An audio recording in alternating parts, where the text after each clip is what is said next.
ভারতের প্রধানমন্ত্রী নরেন্দ্র মোদীর রাজ্য গুজরাট সফরে গিয়ে সাড়া ফেলে দিয়েছেন ভারতের বিরোধী দলীয় নেতা রাহুল গান্ধী। রাজকোট গেম জোন দুর্ঘটনা, মোরবি ব্রিজ এবং সুরাত দুর্ঘটনায় ক্ষতিগ্রস্তদের সঙ্গে দেখা করেন তিনি। সব জায়গাতেই বিজেপিকে তীব্র আক্রমণ করেন রাহুল গান্ধী। राम मंदिर के इनॉग्रेशन में अदानी जी दिख गए, अंबानी जी दिख गए, मगर गरीब व्यक्ति वहां कोई नहीं दिखा। গুজরাট সফরে রাহুল গান্ধীর হাতিয়ার লোকসভা নির্বাচনে উত্তরপ্রদেশের অযোধ্যায় তথা ফৌজাবাদে বিজেপি প্রার্থীর হার। কংগ্রেস গুজরাটে বিজেপিকে হারাতে যাচ্ছে বলে দাবি করেন রাহুল গান্ধী। এই পরিস্থিতিতে কংগ্রেস কর্মীদের ভয় না পেতে আহ্বান জানান তিনি। सर्वेयर ने उनको कह दिया, नरेंद्र मोदी जी अगर आप अयोध्या से लड़ेंगे आप अयोध्या में हारेंगे।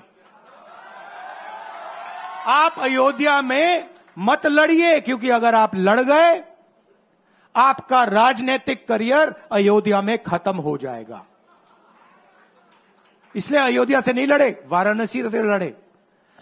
और वाराणसी में हमने एक दो छोटी गलती कर दी, नहीं तो वहां उनको निपट लेते हैं। প্রায় 6 মাস ইউরোপে থাকার পর সম্প্রতি কলকাতায় ফিরে বিমানবন্দরেই বিজেপির বিরুদ্ধে কার্যত বোমা ফাটিয়েছিলেন প্রবীণ অর্থনীতিবিদ অমর্ত্য সেন। এবার আরও এক ধাপে গিয়ে দেশের হিন্দুত্ববাদ সমর্থকদের খোঁচা দিয়েছেন তিনি। খানিকটা আটকানো হতো, পুরোপুরি আটকানো গেছে এমন আমি বলতে পারবো না, কিন্তু যতটা আটকানো গেছে সেটা নির্বাচনের ফলাফলের মধ্যে প্রতিফলিত আমরা দেখতে পাচ্ছি। বরাবরই বিজেপির কঠোর সমালোচক হিসেবে পরিচিত অর্থনীতিতে নোবেল বিজয়ী অমর্ত্য সেন হিন্দুত্ববাদ, বেকারত্ব, ধর্মীয় মেরুকরণ ছাড়াও প্রাথমিক স্তরের শিক্ষার মান উন্নয়ন সহ নানা ইস্যুতে দিনকে দিন নোবেল বিজয়ীর কঠোর সমালোচনার মুখে বিজেপি।